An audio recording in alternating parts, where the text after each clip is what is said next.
My dear students, Assalamu alaikum. Hope you are fine. In the previous 3 lectures, we have dealt with lacrimal apparatus and its disorders. Today, we are going to start with the orbit, its basics and its clinical manifestations. We will discuss the topic just like we have discussed previous topics. It is the way the patient presents to your clinic and how do you evaluate the patient clinically, carry out specific investigations, and then how the patient, to manage the patient. So we will not deal with the topics classically as classic lectures, okay?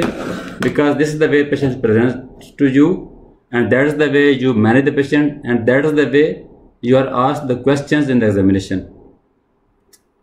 So before going to the clinical presentations of the patients, we should have brief review of the applied anatomy and physiology of the orbit. Mainly, orbit is a pear-shaped cavity with its apex posteriorly and open base anteriorly, which is orbital rim.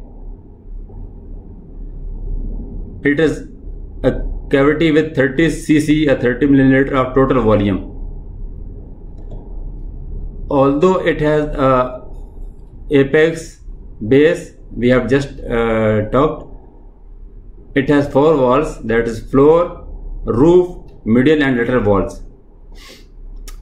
Its roof, we will discuss in detail the floor and medial wall because they have a lot of applied significance. However, its roof is formed by orbital plate of frontal bone and lesser wing of sphenoid, whereas lateral wall is formed by greater wing of sphenoid and zygomatic bones. The more important walls are floor and medial wall. So we will have brief review of their anatomy.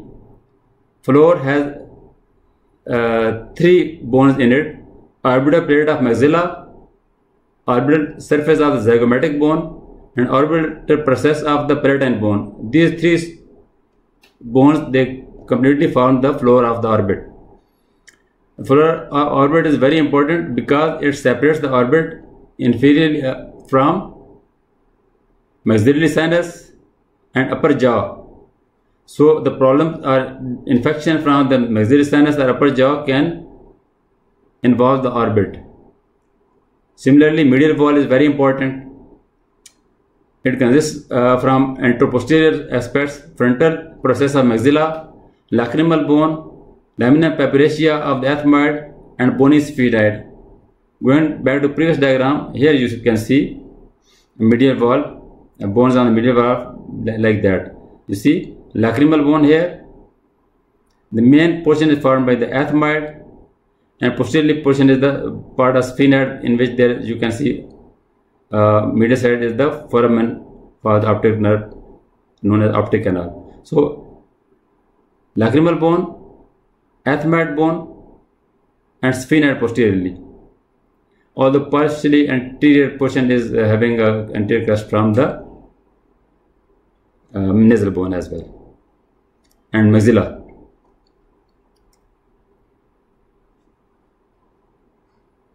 Eyeball or orbit itself is surrounded by various sinuses, paranasal sinuses, as you see in this diagram. Medially on either side you see ethmoidal air cells present in the ethmoid bone, and on the back of them is the sphenoidal air sinus that is in the medial wall of the orbit. Above are the frontal sinuses in the frontal bone, below is maxillary sinus. So all around it is surrounded by empty spaces filled with air sinuses that communicate nose through its various ducts, and problem with these can extend into the orbit clinically. More important are the maxillary sinus and ethmoidal sinuses, which can spread its infections or tumors to the orbital cavity. So very important is the anatomy of the apex of the orbit.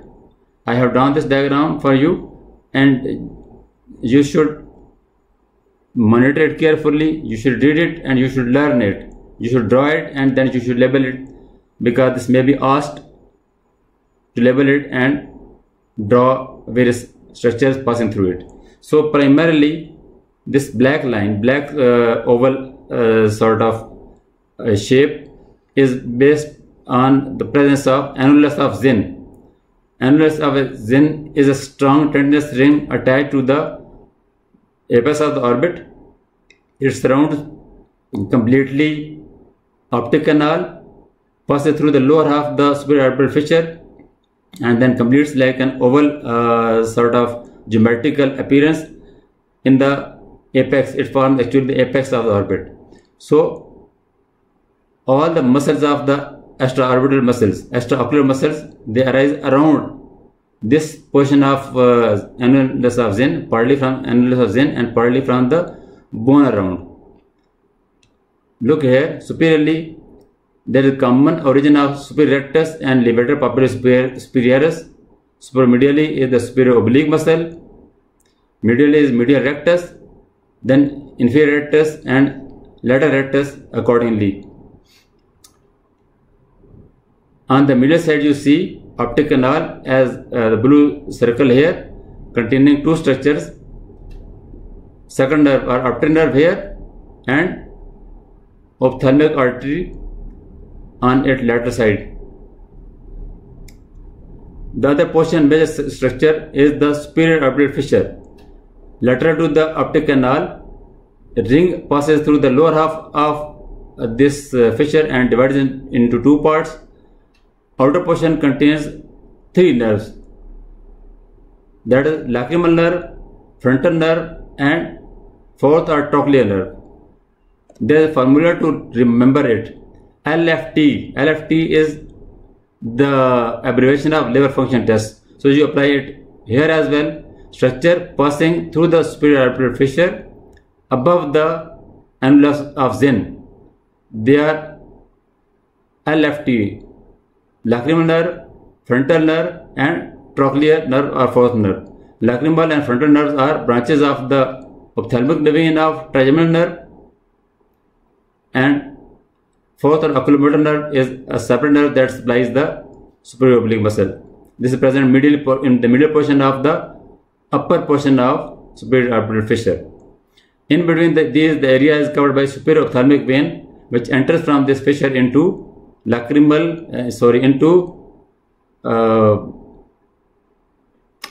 main sinus, that is cavernous sinus. So infections of the face and orbit can spread through superior ophthalmic vein into cavernous sinus. Structure passing below the annulus of Zinn through the superior orbital fissure are from lateral side. There is a sixth nerve or abduction nerve is laterally. Three nerves are present medially. In the center is the nasociliary branch of ophthalmic nerve. Above it is the upper division of the oculomotor nerve, 3U, 3 upper division of oculomotor nerve, and below is the 3L or lower division of the oculomotor nerve. So this is the way they pass through the orbit. The significance of this annulus of Zinn and apex of orbit is that all structures present between this muscle cone, all these muscle cone and this structure, they are known as interconal structures. They pass from this superior orbital fissure or optic canal directly into the orbit, and they make a cone as seen in the next slide. You see in this slide, these are the muscles from the outside coming from the annulus of Zinn and attached to the sclera by piercing this fibrofatty layer of Tenon capsule. The tissue in between them is known as interconal tissue and outside them is extraconal tissue. In the next slide, its clinical significance is more evident. Based on the structure entering from the orbital apex and the alignment of muscles attaching to the sclera all around the eyeball, the whole orbit is divided into interconal portion here in between the cones of the muscle and extraconal portion outside that.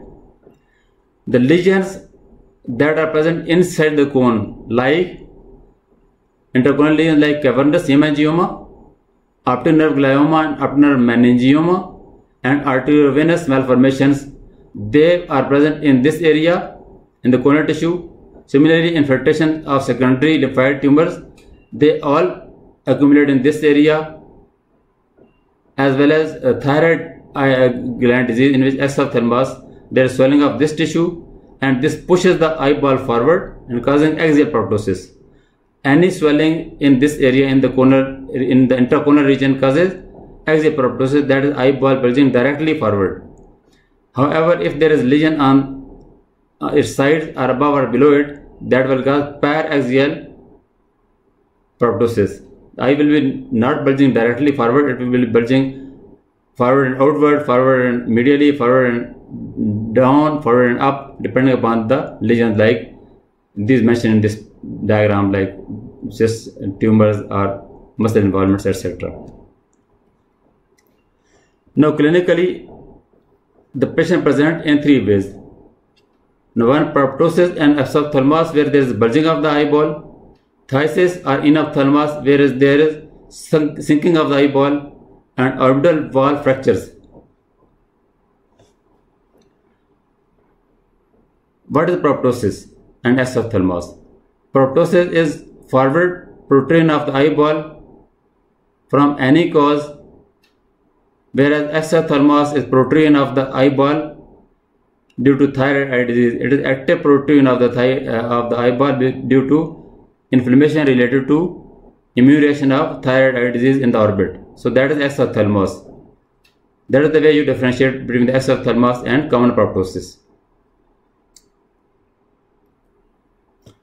Now, if the patient presents to you with proptosis, that is bulging of the eyeball, होता क्या है, patient आते हैं, doctor साहब मेरी आंख कुछ अरसे से ग्रेजुअली बड़ी होती जा रही है. एक्चुअली बड़ी नहीं हो रही होती, it is being pushed from the structures on the back of the eye ball that cause bulging of the eyeball. So the first thing we have to carry out is to observe the actual dimension of the forward bulging of the eyeball. We have to measure proptosis. कैसे करते हैं? First simple observation. In this picture, you see here in this picture, you ask the patient to sit on the stool and watch it from the top. You will see normal eye very slightly bulging here above, beyond this forehead or beyond the eyebrow, whereas the eye with proptosis will be bulging forward like that. This is a crude way that whether the patient is having proptosis or not. With the measurement using transparent scale, you can accurately measure. Put its base as 0 at the lateral margin of the orbital rim and see how far it goes on. Normally, it should be 16 mm to 18 mm. Beyond that, it is considered proptosis. Or difference between the two eyes more than 2 mm is also known as proptosis. Another instrument is exophthalmometer. The name is easy to remember, from exophthalmos. Holter's exophthalmometer measures the two eyes proptosis together. We place it on the orbital rim or lateral margin here, and you can see reading in the mirror. Other things we carry out in the examination of patient of proptosis are extraocular movements. They get limited due to infiltration of the tumors or disease in thyroid eye disease. There is limitation of movement. You must check vision. If there is involvement of cornea or optic nerve, the vision will be reduced. Similarly, pupil reaction will be affected because of optic nerve lesions. So, if the patient is having visual disturbance or pupillary reactions are affected, always go for fundus examination, where you look for presence of optic atrophy, papilledema and papillates, etc. as a result of orbital inflammations or orbital tumors. You should see pulsation on palpation and bruit with the ophthalmoscope. You will see a bruit or a sound just like cardiac heart sounds. And this is seen in carotid cavernous fistula once the internal carotid artery is passing through the cavernous sinus, or in cavernous artery aneurysm. Exophthalmos may be intermittent or constant. Intermittent is seen in orbital varices or cavernous hemangioma. Once you stoop forward, झुकते हैं आगे को, तो ये आ जाता है सामने, और जब वापस बैठते हैं या प्रोन पोजीशन में लेटते हैं तो ये खत्म हो जाता है. This is intermittent. Others are constant, they stay as such all along. Similarly, proptosis may be unilateral or bilateral. depending upon the etiology. Whenever the patient presents to you like that, presenting with the proptosis, and you have examined the patient clinically, that there, as we have discussed, कि कैसा measurement कर लिया आपने, उसकी movements देख लिया, आपने front वगैरह देख लिया, सारा देख लिया. Now you carry out certain specific investigations to reach out the diagnosis. Simply plain X-ray orbit, PA view or cord Velux view, it will show enlargement of the superior orbital fissure, optic canal problem, and bone density and calcification wherever there is present. And lateral view will give detailed view of the nasopharynx and posterior part of the orbit. Ultrasound orbit, if there is a soft lesion, and similarly MRI can have better picture of ultrasound orbit, and CT scan is upgradation of X-ray. As you know, it will give more precise detail as compared to X-rays. Similarly, certain laboratory investigations are to be carried out, like blood for complete pictures including ESR, blood sugar, cholesterol and urea, thyroid function tests like T3, T4, TSH, ANCA and ACE antibody tests, and many more depending upon the etiology as seen clinically. So, any treatment of the proptosis, first the treatment is the T2 cause. Like if there is inflammation, you deal with that, or tumor, you have to remove that, like that. Exploratory operation and biopsy for many lesions, especially tumors, and surgical excision like orbitotomy to open deep-seated tumors which can be reached by anterior, lateral or transfrontal or intracranial routes. We will not go into detail for your level. Some tumors are radiosensitive, you can give radiotherapy for that. And exenteration of the orbit, if the lesion is serious and cannot be managed by other means, you have to remove all the orbital tissue including the periosteum.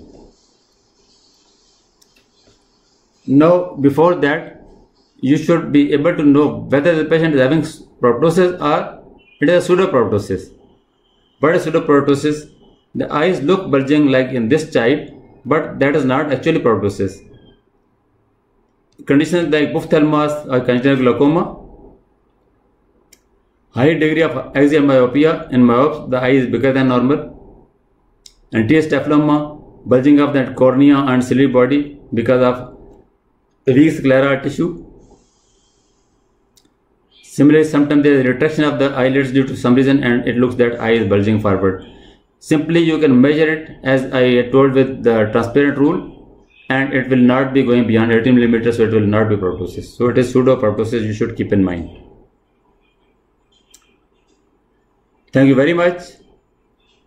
This was all about the basis of the orbit, its clinical evaluation and management. I will send you an assignment which you have to complete and send to my PA by 1 PM, not later than that. And you are free to ask any question about it. I am readily available on WhatsApp as well as Facebook, especially on WhatsApp. Thank you very much.